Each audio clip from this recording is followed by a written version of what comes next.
Now that we have officially welcomed spring, it may not be time to pull out all the patio furniture, but there's probably some things we can start doing to get our yard ready and give it a little TLC. A few simple tasks today can make all the difference in how lush, green, and beautiful your outdoor space looks when the warm weather arrives.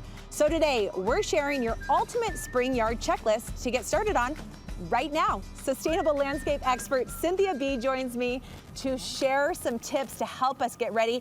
Because you say we can all get a little bit prepped, right? It doesn't have to be those of us who are really eager to get going, but there's something we can all do. And if you're a less eager weeder, then this is exactly the time to get prepped, because you're going to avoid all kinds of problems all season long just by doing the right things at the right time. Okay, that is so good to know, because it does feel a little bit chilly, so we're not totally thinking about yard work, but it's going to be here before we know it. So you've got some tips for us, kind of an order of things to get ready, right? That's right. So this first one is about like the weed prevention and control. Talk to me about this. Okay, so there's two kinds of weeds. We have annual weeds, and those are the ones that come up really lush and full in the spring, and then they kind of die out. And then we have perennial weeds, and those are the ones that'll kind of start emerging a little bit later. So the annual weeds come up from seed every year, and we can avoid them entirely if we use a pre-emergent early enough in the season.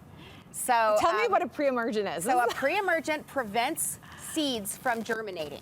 And this actually has a little bit of a yellow dye in it. So when I put it out on the soil and it gets wet, it will give me a little bit of a glow. So you're just sprinkling this on the soil. On the top of the soil. Do I need to do anything else once I sprinkle it on? And this is the perfect week to do it, because it's going to get wet again later in the week. And so getting this down so it can get watered in, that's ideal. And that will stop the weeds from sprouting. It does not affect existing plants. It won't kill anything. Okay. So if the weed's already sprouted, this won't do you any good, but it will prevent a lot of those annual weeds from cropping up in the first place. That's what I always worry about. As things start to sprout up, I'm like, wait, is this a flower or is this a weed? Is there a good way to tell? Well, so if it's a flower that you've planted, it will this won't affect it. It'll still sprout and it'll be fine. If it was an annual weed, it won't. Now, obviously, you're not going to use this in a vegetable garden or any place you're planting seeds, because it will stop any kind of seeds from sprouting. All right. So what are the weeds that we're seeing right now, most likely? So a lot of the weeds you're seeing right now are annual weeds, and the key is if we've waited and now they've sprouted, right, then we want to get in there and get after them right now, because the soil is wet. It's going to be the easiest time to remove them. And so we have different tools that will do that. So this is our little hand weeder, and you're going to get in there. This is the first time I've ever brought weeds to Studio 5. I love it. Get in there and work it up, and then pull them out, right? So we want to remove those as best we can. And that kind of is just scooping That's if you're going to get down on underneath your it. Yes, scooping. Okay, now this big tool. This is this, What is this called? This is a hula hoe. A hula hoe. I just love the word. Okay, so the way you're going to do this, and here's the key too. This only works on small weeds, because you will not have the body strength to do this as they get bigger. Oh, yeah. You're going to dip that down in, and you're going to move it back and forth like this. Okay. And it's going to pull those weeds up. Oh, wow. And so the key is and look, it's getting that long root there, right? And so you don't have to go and do a lot of digging. Really what you're doing is you're just working that up, and then take your weeds and pull them off the top, right? Let's not leave them there and let them resprout. Yeah. And so this hoe is really great when the soil is wet and when the root systems are still small. So this will work on your perennial weeds, because everything's still small. But if we wait till it gets big, you won't be able to use this tool. So if you want to be organic, this is the way to go, and you got to do it now. So the secret with being organic is timeliness. If we wait too long for a problem to get bigger, it's too hard to solve that way. Okay, and that's when we've got to get chemicals involved. And we're trying to avoid that, right? We want to avoid it as much as we can. Yeah. So talk to me about the cleanup. Why is that important?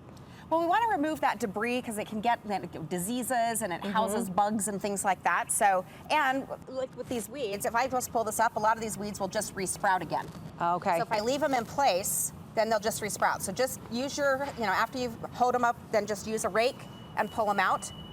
And that'll take care of that. Okay, and we talked about not using the reemergent on our vegetable gardens. Talk to me about planting seeds and the cool seeds, right? Yeah. There's some that we can start planting now? That's right. So we're in the cool season, and so that means, like, I was just out in my raised beds this morning, and I've got lettuce that's like 4 inches large already.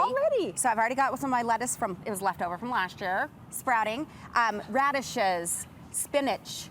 These are cool season vegetables. So peas, this is the perfect time to get your peas in. Okay. And all of those will be going through the spring when the temperatures are cool, and as soon as it starts to get warm, that's when they're done. So, we plant warm season things like tomatoes and cucumbers a little bit later in the season. But right now is where you can get those greens and all of that deliciousness that you've been missing. Yeah. All winter long. All winter going long. in your garden, and within a couple of weeks you can be eating the good stuff. Oh, okay. And any tips for success with the cool seeds? Because we still have like temperatures dipping here and there, They're right? designed for that. That's why that they will naturally germinate right now, because that is the conditions they want. Okay, perfect. Now, talk to me about mulch, creating kind of the right food for our mulch is magic. Our plants, right? So yeah, I grabbed this. This is mulch, and we just demonstrated when we were weeding one of the reasons mulch is so important.